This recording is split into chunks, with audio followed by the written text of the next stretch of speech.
हरे कृष्णा। मैं सृष्टि यादव, आप सबका स्वागत है मेरे एकेडमी में। तो हम पढ़ने जा रहे हैं श्रीमद् भगवद गीता यथारूप कृष्ण कृपा मूर्ति श्री श्रीमद ऐसी भक्ति वेदांत स्वामी प्रभुपाद द्वारा रचित ज्योतिषी संस्था का प्रचार हैं राष्ट्रीय कृष्ण भावना संघ के।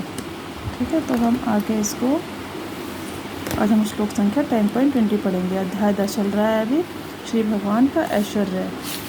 इससे पहले हम मंगलाचरण कर लेते हैं।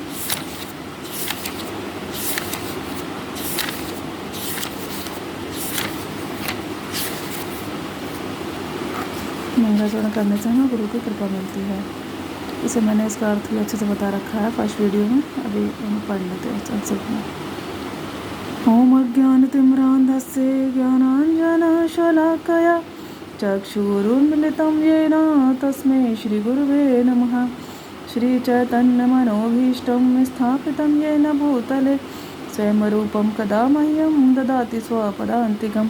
वन्देऽहं श्रीगुरो श्रीयुतपदकमलं श्रीगुरून् वैष्णवांशं श्रीरूपं साग्रजातं सहगणरघुनाथान्वितं तं सजीवं साद्वैतं सावधूतं परिजनसहितं श्रीकृष्णचैतन्यदेवं श्रीराधाकृष्णपादान् सहगणललिता शिवशाखान्वितांश्च। हे कृष्ण करुणा सिन्धो दीनबन्धो जगत्पते गोपेश गोपिकाकान्त श्रीराधाकान्त नमस्तुते। तप्त कांचन गौरांगी श्री राधे वृंदावनेश्वरी प्रश्वानुसुते देवी प्रणमामि हरिप्रिय। वंशकल्पतरुभ्यश्च कृपा सिन्धुभ्येव च पतितानां पावनेभ्यो वैष्णवेभ्यो नमो नमः। जय श्री कृष्ण चैतन्य प्रभु नित्यानंद श्री अद्वैत गदाधर श्रीवासादि गौर भक्तवृंद। अब हाथ उठाकर महामंत्र कर लें। हरे कृष्ण कृष्ण कृष्ण हरे हरे हरे राम राम राम हरे हरे। अब प्रभुपाद मंत्र पढ़ते हैं। नमो विष्णुपादाय कृष्ण प्रेष्ठाय भूतले श्रीमते भक्ति वेदांत स्वामिने नामिने। नमस्ते सरस्वती देवी गौरवाणी विचारणे निर्विशेष शून्यवादी पाश्चात्य देशतारिणे। मूकं करोति वाचालं पंगुं लयते गिरं यत्र पात्रं हम वंदे श्रीगुरुदीनतारणं। श्री चैतन्येश्वरम श्री परमानंद माधवम। सभी भक्तों के चरणों में मेरा कोटि कोटि दंडवत प्रणाम। अध्याय 10 चल रहा है, श्री भगवान का ऐश्वर्य। तो हम पढ़ते हैं श्लोक संख्या 20।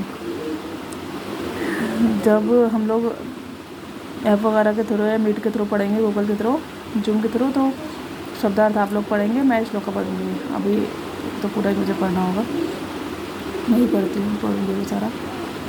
अहम आत्मा गुणाकेश सर्वभूताश्रय स्थिता अहमादेश मध्यम च भूतानामंत एव च। अहम मैं आत्मा गुणाकेश हे अर्जुन सर्वभूत समस्त जीव आश्रय स्थित हृदय में स्थित। अहम मैं आदि उद्गम च भी मध्यम मध्य च भी भूतानाम समस्त जीवों का अंत एव निश्चय च तथा। हे अर्जुन मैं समस्त जीवों के हृदयों में स्थित परमात्मा हूँ। मैं ही समस्त जीवों का आदि मध्य तथा अंत हूँ।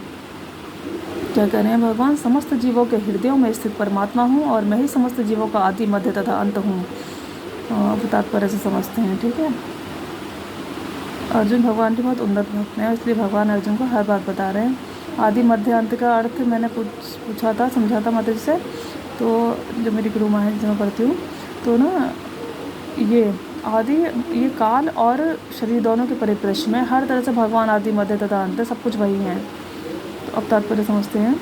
इस श्लोक में अर्जुन को गुडाकेश कहकर संबोधित किया गया है, जिसका अर्थ है निद्रा रूपी अंधकार को जीतने वाला।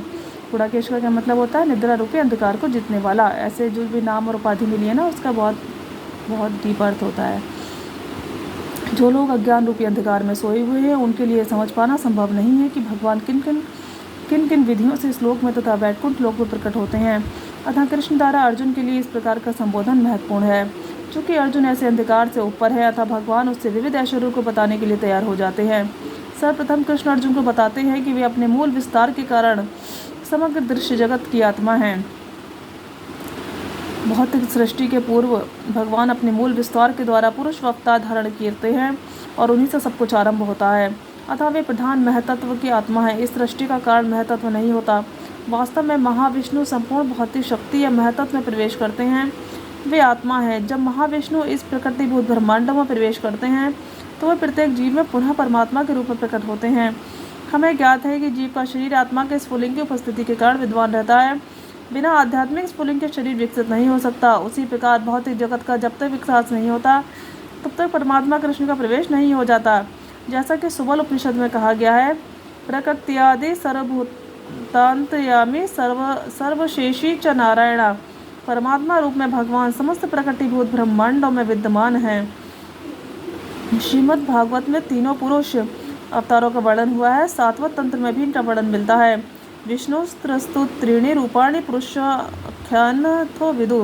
भगवान इस श्लोक में अपने 3 स्वरूपों का प्रकट करते हैं, कारणोदकशायी विष्णु, गर्भोदकशायी विष्णु तथा क्षीरोदकशायी विष्णु। ये हमें याद रखना है, ठीक है। कारण जो समस्त संसार का कारण है, जो लेटे रहते हैं मतलब वहाँ पे क्षीर सागर में। गर्भोदकशायी विष्णु जो मतलब बीज रूप में प्रकट होते हैं प्रत्येक प्राणी के अंदर। क्षीरोदकशायी जो श्वास लेते हैं, ऐसा कुछ है, और इसे अच्छे समझ लेंगे बाद में। ब्रह्म संहिता में 5.47 महाविष्णु या कारणोदकशायी विष्णु का वर्णन मिलता है। या कारणा वर्जले भजति स्म योग निद्राम। सर्व कारण भगवान कृष्ण महाविष्णु के रूप में कारणारंभ में शयन करते हैं तथा भगवान ही इस ब्रह्मांड के आदि कारण पालक तथा समस्त शक्ति के अवसान हैं। ठीक है, ये दिया हुआ है, समस्त शक्ति के अवसान हैं। तो हमें क्या क्या हमने इसमें समझा इस श्लोक में। एक सबसे पहले गुणाकेश का संबोधित किया गया। भगवान क्यों बता रहे हैं? क्योंकि अर्जुन पात्र हैं। अज्ञान रूपी अंधकार को सोए उनके लिए समझ पाना संभव नहीं है। अर्जुन समझ सकते हैं, इसलिए भगवान उन्हें बता रहे हैं कि भगवान किन किन विधियों से श्लोक में तथा वैकुंठ लोगों में प्रकट होते हैं। मतलब भगवान को समझ पाना कोई आसान थोड़ी है। अतः कृष्ण द्वारा अर्जुन के लिए इस प्रकार का संबोधन महत्वपूर्ण है। चूँकि अर्जुन ऐसे अंधकार से ऊपर है अतः भगवान उससे विविध ऐश्वर्यों को बताने के लिए तैयार हो जाते हैं। सर्वप्रथम कृष्ण अर्जुन को बताते हैं कि वे अपने मूल विस्तार के कारण समग्र दृश्य जगत की आत्मा है। मूल विस्तार के कारण समग्र दृश्य की आत्मा है। मूल विस्तार के द्वारा पुरुष अवतार धारण करते हैं और उन्हीं से सब कुछ आरंभ होता है। अतः वे प्रधान महातत्व की आत्मा है। इस सृष्टि का कारण महतत्व नहीं होता। महतत्व क्या होता है? मतलब जिससे सब सृष्टि का उत्पत्ति हुई है। वास्तव में महाविष्णु संपूर्ण भौतिक शक्ति या महतत्व में प्रवेश करते हैं। भौतिक शक्ति में महाविष्णु, जब महाविष्णु इस प्रकृतिभूत ब्रह्मांड में प्रवेश करते हैं तो वे प्रत्येक जीव में पुनः परमात्मा के रूप में प्रकट होते हैं। हमें ज्ञात है कि जीव का शरीर आत्मा के स्फुलिंग की उपस्थिति के कारण विद्यमान रहता है। बिना आध्यात्मिक स्फुलिंग के शरीर विकसित नहीं हो सकता। उसी प्रकार भौतिक जगत का तब तक विकास नहीं होता जब तक परमात्मा कृष्ण का प्रवेश नहीं हो जाता है। जैसा कि सुबल उपनिषद में कहा गया है, प्रकृत्यादि सर्वभूतांतर्यामी सर्वशेषी च नारायण। समस्त प्रकृतिभूत ब्रह्मांड में भगवान प्रकट होते हैं। ये 3 प्रकार के विष्णु के बारे में बताया गया है। लास्ट में क्या किया गया है? बताया गया है कि कारणा में शयन करते हैं। ठीक है, तो हमारा श्लोक कंप्लीट हो गया है। हरे कृष्णा। आप सभी का बहुत बहुत धन्यवाद मेरा इसे सुनने के लिए ये श्लोका। और हम लोग आगे चल के अलग से भी पढ़ेंगे, खूब डिटेल में पढ़ेंगे। और आपका जो भी क्वेश्चन हो कमेंट बॉक्स में डाल दीजिएगा, मैं उसका यथासंभव प्रयास करूँगी उत्तर देने का।